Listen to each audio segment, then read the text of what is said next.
इस वक्त की बड़ी खबर अफगानिस्तान से आ रही है, जहां पाकिस्तान ने एक बार फिर अफगानिस्तान के अंदर घुसकर सैन्य कार्रवाई की है। यह हमला अफगानिस्तान के गनी, खेलो और गर्दा सामिया जिलों में हुआ है। बताया जा रहा है कि हवाई हमले में आम लोगों के रिहायशी इलाकों को निशाना बनाया गया। इस हमले में 17 अफगान आम लोगों की जानें गई हैं। पाकिस्तान ने दावा किया कि उनसे एयर स्ट्राइक करके सीमा पार उन्होंने 7 आतंकी कैंप और ठिकानों को निशाना बनाया। पाकिस्तान का कहना है कि ये ठिकाने तहरीक तालिबान पाकिस्तान और इस्लामिक स्टेट खुरासान से जुड़े हुए लोगों के थे। पाकिस्तान सरकार टीटीपी को फितना अल खवारिज कहती है। पाकिस्तान का कहना है कि हाल के आत्मघाती हमलों में, जिसमें इस्लामाबाद की इमाम बारगाह, बाजौर और बन्नू में धमाके हुए शामिल हैं, इन आतंकी हमलों के जवाब में ये कार्रवाई की गई है।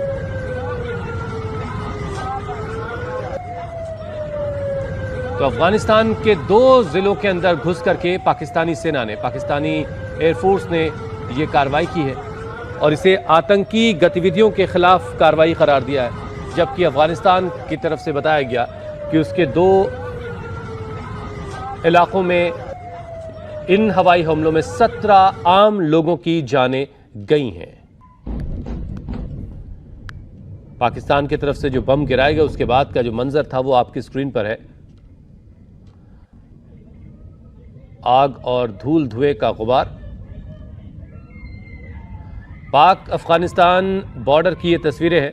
पाकिस्तान से सटे अफगानिस्तान के जो इलाके हैं, उन इलाकों को टारगेट किया पाकिस्तानी एयरफोर्स ने और ये कहा कि टीटीपी जो आतंकी संगठन है तहरीक तालिबान पाकिस्तान, उसके लोग यहाँ रहते हैं। इसके अलावा ISIS खुरासान के लोग भी इस इलाके में ऑपरेट करते हैं और उन्हीं आतंकी ठिकानों को टारगेट करके ये हमले किए गए हैं। जबकि अफगानिस्तान की तरफ से कहा गया कि ये हमले उनके संप्रभुता के खिलाफ हैं और 17 आम नागरिकों की इसमें जानें गई हैं। पाकिस्तानी सेना ने पक्तिका के बरमल जिले में एयर स्ट्राइक के दौरान एक मदरसे को टारगेट किया। इस हमले में यह मदरसा पूरी तरह तबाह हो गया है।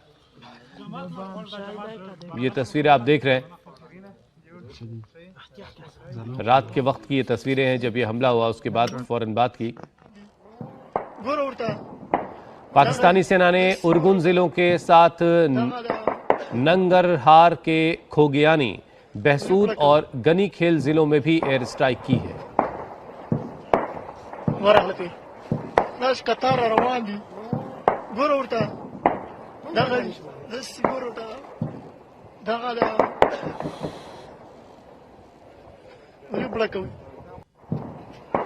ये वो इलाके हैं जो पाकिस्तान से सटे हुए अफगानिस्तान के इलाके हैं, बिल्कुल बॉर्डर के करीब के हिस्से, जहां पर पाकिस्तानी एयरफोर्स ने घुस करके बमबारी की है और कई इलाकों पर बम बरसाए हैं और इसमें 17 लोगों की जानें गई हैं।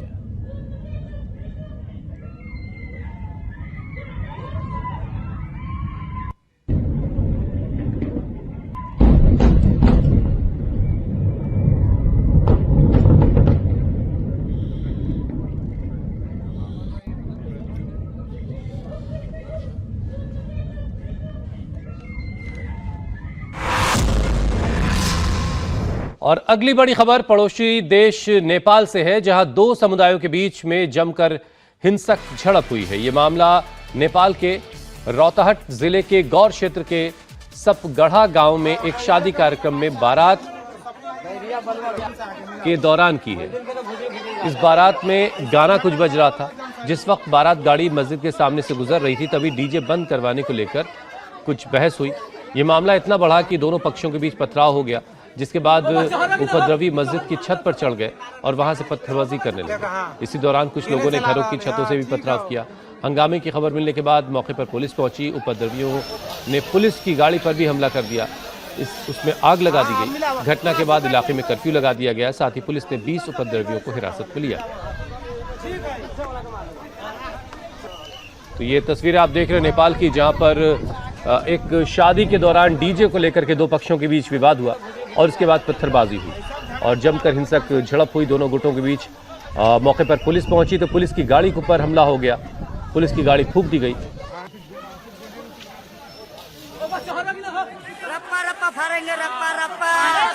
सिर्फ 5 मिनट पुलिस प्रशासन को हटा दीजिएगा, मियाँ भाई बता देगा सबको, फाड़ दूंगा। रप्पा रप्पा। रप्पा फरेंगे रप्पा रप्पा। सिर्फ 5 मिनट पुलिस प्रशासन को हटा दीजिएगा, मियाँ भाई बता देगा सबको, फाड़ दूंगा रप्पा रप्पा, फाड़ दूंगा।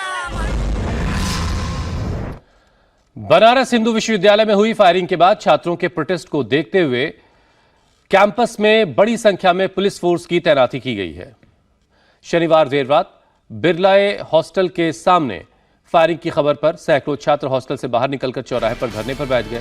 यूनिवर्सिटी प्रशासन के खिलाफ नारेबाजी होने लगी, जिसके बाद हालात को संभालने के लिए कैंपस की बिजली काट दी गई। 6 थानों की पुलिस कैंपस में तैनात है। फायरिंग के आरोपी छात्रों की तलाश की जा रही है। प्रोटेस्ट कर रहे छात्रों का आरोप है कि फायरिंग के वक्त कैंपस में तैनात सुरक्षाकर्मी मौके से फरार हो गए। गुस्साए छात्रों ने यूनिवर्सिटी के चीफ प्रॉक्टर से नैतिक जिम्मेदारी लेते हुए इस्तीफे की मांग की है। ये आप बीएचयू की तस्वीरें देख रहे हैं, बीएचयू कैंपस की तस्वीरें, जहां पर कैंपस के अंदर फायरिंग हुई और इस फायरिंग के बाद छात्र अपने अपने हॉस्टल से बाहर आ गए और कैंपस में धरने पर बैठ गए। इल्जाम यह था कि मौके पर मौजूद जो सिक्योरिटी के लोग थे वो फायरिंग के वक्त वहां से फरार हो गए और नैतिक जिम्मेदारी लेते हुए प्रॉक्टर के इस्तीफे की मांग छात्र कर रहे हैं।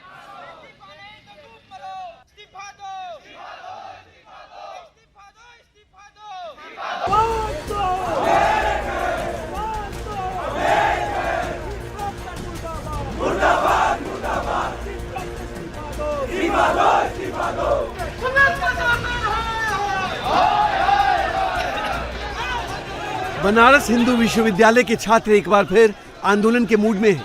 चीफ प्रॉक्टर और पुलिस के खिलाफ नारेबाजी कर रहे छात्र कैंपस में हुई सरेआम फायरिंग के बाद गुस्से में हैं।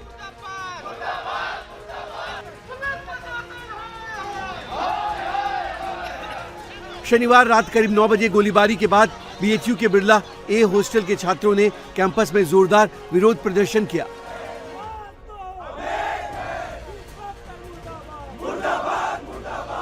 छात्रों का आरोप है कि हॉस्टल के सामने बाइक सवार 3 युवकों ने दनादन 4 राउंड फायरिंग की, जिससे कैंपस में दहशत फैल गई। बिरला हॉस्टल में रहने वाले बीए 3rd ईयर के छात्र रोशन मिश्रा ने अपने ऊपर फायरिंग का आरोप लगाया है। छात्रों का आरोप है कि इस तरह की घटना की आशंका को लेकर छात्रों ने करीब 25 दिन पहले ही बीएचयू प्रशासन को लिखित सूचना दी थी। बावजूद इसके कैंपस में सुरक्षा के इंतजाम नहीं किए गए और आखिरकार छात्रों पर फायरिंग कर दी गई, जिसके बाद छात्रों ने अब चीफ प्रॉक्टर के खिलाफ मोर्चा खोल दिया है।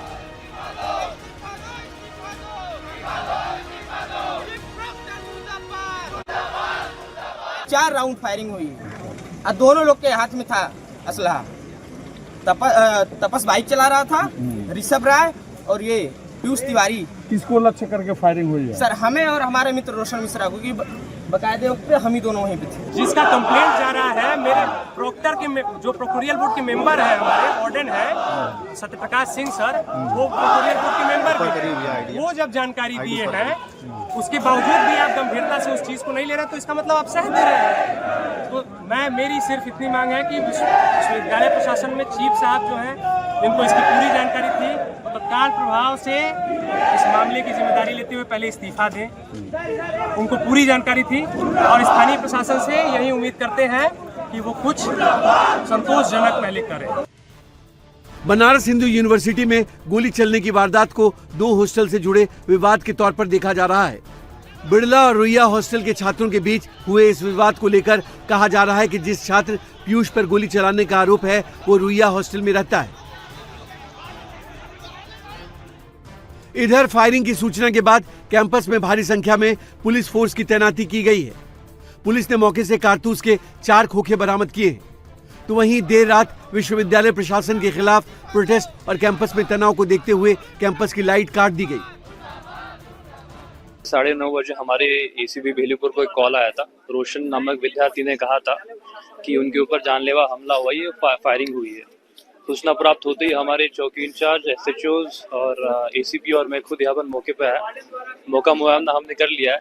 हमें विद्यार्थियों द्वारा तहरीर प्राप्त हो गई है। इसके ऊपर सुसंगत धाराओं में मुकदमा पंजीकृत करके आगे कार्रवाई की जाएगी। फायरिंग की वारदात के बाद बीएचयू कैंपस में विरोध प्रदर्शन का दौर जारी है।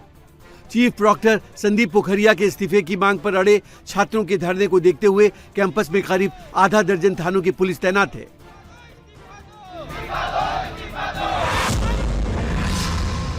उधर पश्चिम बंगाल की जादवपुर यूनिवर्सिटी में इंटरनल कंप्लेंट्स कमेटी चुनाव को लेकर कैंपस में कैंपेनिंग की वजह से माहौल गरमाया हुआ है। दो स्टूडेंट ऑर्गेनाइजेशन के बीच हुई झड़प में 2 प्रोफेसर घायल हो गए तो करीब आधा दर्जन छात्र भी जख्मी हैं। कैंपेन के दौरान हुई इस घटना में टीचिंग कम्युनिटी और यूनिवर्सिटी अथॉरिटीज को चिंता में डाल दिया है। यूनिवर्सिटी के सूत्रों के मुताबिक पिछले कुछ दिनों से आईसीसी चुनाव को लेकर छात्र संगठनों के बीच खींचतान चल रही थी। इसी बीच शुक्रवार की शाम इंटरनेशनल मदर लैंग्वेज डे के मौके पर होने वाले एक इवेंट की तैयारी को लेकर मीटिंग थी, जिसमें छात्र और शिक्षक शामिल हुए। मीटिंग खत्म होने के थोड़ी देर बाद साइंस आर्ट्स चौराहे के पास 2 छात्र संगठनों के मेंबर आपस में भिड़ गए, जिसमें बीच बचाव करने गए टीचर भी जख्मी हुए।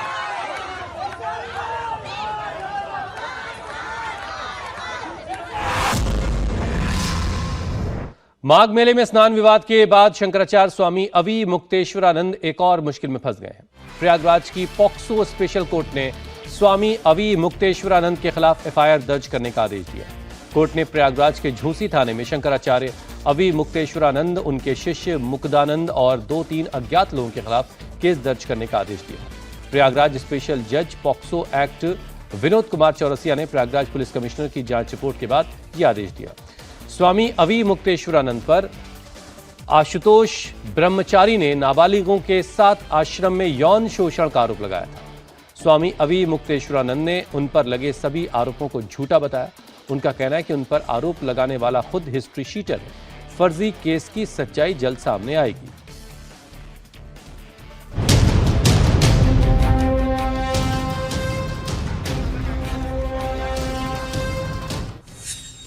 माननीय न्यायालय ने एफआईआर दर्ज करने के आदेश अभी मुक्तेश्वर के खिलाफ आदेश दिए हैं।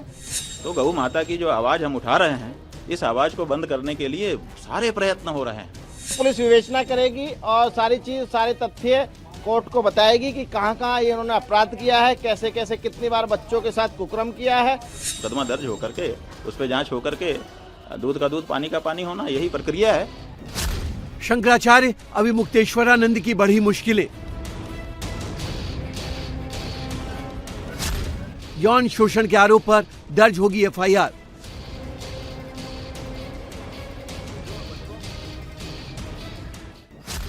आशुतोष ब्रह्मचारी की याचिका पर कोर्ट का आदेश।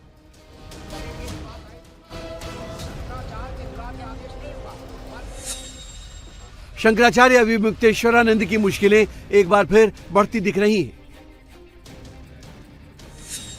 आशुतोष ब्रह्मचारी की याचिका पर प्रयागराज की अदालत ने स्वामी अविमुक्तेश्वरानंद सरस्वती के खिलाफ नाबालिग बच्चों के यौन शोषण के मामले में एफआईआर दर्ज करने का आदेश दिया है। कोर्ट ने शंकराचार्य अविमुक्तेश्वरानंद, उनके शिष्य मुकुंदानंद और 2-3 अज्ञात लोगों के खिलाफ केस दर्ज करने का आदेश दिया है। प्रयागराज स्पेशल जज पॉक्सो एक्ट विनोद कुमार चौरसिया ने प्रयागराज पुलिस कमिश्नर की जांच रिपोर्ट के बाद यह आदेश जारी किया है। अपने आदेश में कोर्ट ने कहा कि आरोप गंभीर और संज्ञेय अपराध की श्रेणी में आते हैं और पॉक्सो अधिनियम लागू होता है। सबूत जुटाने के लिए पुलिस जांच जरूरी है। केवल निजी शिकायत से मामला आगे बढ़ना उचित नहीं होगा। माननीय अदालत ने केवल सीधे आदेश नहीं किया, बल्कि उन्होंने पुलिस कमिश्नर प्रयागराज के द्वारा आरोपित तथ्यों का क्या कहते हैं विधिवत उन्होंने इंक्वायरी भी कराई। विवेचना नहीं, इंक्वायरी प्रथम दृष्टया होती है, विवेचना तब होती है जब प्रथम सूचना रिपोर्ट दर्ज हो जाती है। उसमें केवल ये नहीं कहा कि प्रथम सूचना रिपोर्ट दर्ज कर विवेचना करें जैसे एक सामान्य आदेश होता है।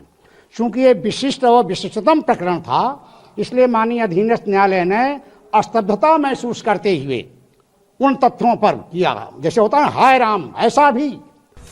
कोर्ट के आदेश के बाद आशुतोष ब्रह्मचारी ने कहा कि उन्हें कोर्ट से न्याय मिला है और वो लोगों के सामने सच्चाई को बाहर लाएंगे। माननीय न्यायालय ने एफआईआर दर्ज करने के आदेश अभी मुक्तेश्वरन जैसे घिनौने कुकर्मी काल नेमी के खिलाफ और उनके शिष्य मुकुंदानंद के खिलाफ आदेश दिए हैं और यह आदेश उन नाबालिग बच्चों के लिए, उन न्याय के लिए, उन न्याय के मंदिर में मिला है। प्रथम दृष्टया में न्याय मिला है। इसमें पुलिस विवेचना करेगी और सारी चीज, सारे तथ्य कोर्ट को बताएगी कि कहां कहां ये इन्होंने अपराध किया है, कैसे कैसे कितनी बार बच्चों के साथ कुकर्म किया है और कैसे कैसे किया है, मुंह के द्वारा किया है और गंदी जगह से किया है, सब माननीय न्यायालय को बताया जाएगा। स्वामी अभिमुक्तेश्वरानंद सरस्वती पर श्री कृष्ण जन्मभूमि मुक्ति निर्माण ट्रस्ट के अध्यक्ष और शाकुंभरी पीठाधीश्वर आशुतोष ब्रह्मचारी ने अभिमुक्तेश्वरानंद की सेवा में लगे आश्रम के बच्चों के साथ यौन शोषण के गंभीर आरोप लगाए थे।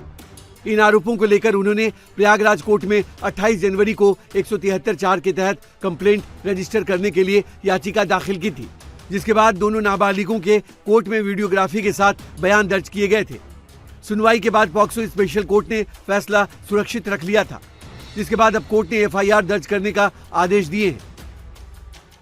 देखिए, छोटे छोटे बच्चों के साथ अभिमुक्तेश्वरानंद कुकर्म करते थे, लैंगिक अपराध करते थे और सबसे पहले इनके जो शिष्य है मुकुंदानंद, वह उस अपराध को करके दिखाता था, बताता था कि ऐसे ऐसे आप करिए और उसके बाद गुरु सेवा मिलेगी। जब बच्चों को, छोटे छोटे बच्चों को ऐसा बताया जाता है गुरु में, तो उन्होंने भी उस तरह करना पड़ा उनको मजबूरी। वहीं कोर्ट के आदेश के बाद अभिमुक्तेश्वरानंद सरस्वती ने कहा कि ये पूरा झूठा मामला है। वो कोर्ट के आदेश का पालन करेंगे और कोर्ट में सबूतों के साथ लड़ेंगे। वो माता की जो आवाज हम उठा रहे हैं, इस आवाज को बंद करने के लिए सारे प्रयत्न हो रहे हैं। उन्हीं में से एक प्रयत्न ये भी है कि मुकदमा तो दर्ज होगा ना। बिना मुकदमा दर्ज हुए जांच कैसे होगी, और बिना जांच के अगर खारिज कर देगा तो आप कहेंगे साहब बिना जांच के खारिज कर दिया। इसलिए मुकदमा दर्ज होकर के उस पर जांच होकर के दूध का दूध पानी का पानी होना, यही प्रक्रिया है और ये प्रक्रिया बिल्कुल सही है, हम स्वागत करते हैं। यौन शोषण के आरोप को झूठा मामला बताने के साथ ही शंकराचार्य अभिमुक्तेश्वरानंद ने आशुतोष ब्रह्मचारी पर भी गंभीर आरोप लगाए हैं। अभिमुक्तेश्वरानंद ने कहा कि आशुतोष ब्रह्मचारी हिस्ट्री शीटर है, पहले भी लोगों के ऊपर झूठे केस किए हैं। वो लोगों को धमकाता है और धन की उगाही करता है। वो माता की जो आवाज हम उठा रहे हैं, इस आवाज को बंद करने के लिए सारे प्रयत्न हो रहे हैं। उन्हीं में से एक प्रयत्न ये भी है। शंकराचार्य अभिमुक्तेश्वरानंद ने इस पूरे मामले को कथावाचक रामभद्राचार्य से भी जोड़ दिया है। अभिमुक्तेश्वरानंद ने आरोप लगाया कि आशुतोष महाराज रामभद्राचार्य के शिष्य हैं और उनके कहां तक कनेक्शन है ये सब जानते हैं। कि मुकदमा तो दर्ज होगा ना। बिना मुकदमा दर्ज हुए जांच कैसे होगी, और बिना जांच के अगर खारिज कर देगा तो आप कहेंगे साहब बिना जांच के खारिज कर दिया। इसलिए मुकदमा दर्ज होकर के उस पर जांच होकर के दूध का दूध पानी का पानी होना, यही प्रक्रिया है और ये प्रक्रिया बिल्कुल सही है, हम स्वागत करते हैं। अब इस मामले में दो लड़ाई शुरू हो गई है। एक लड़ाई कोर्ट में लड़ी जाएगी, वहीं दूसरी लड़ाई कोर्ट के बाहर होगी। इन सब के बीच एक बात तय है कि आने वाले दिनों में शंकराचार्य स्वामी अभिमुक्तेश्वरानंद की मुश्किलें बढ़ने वाली हैं।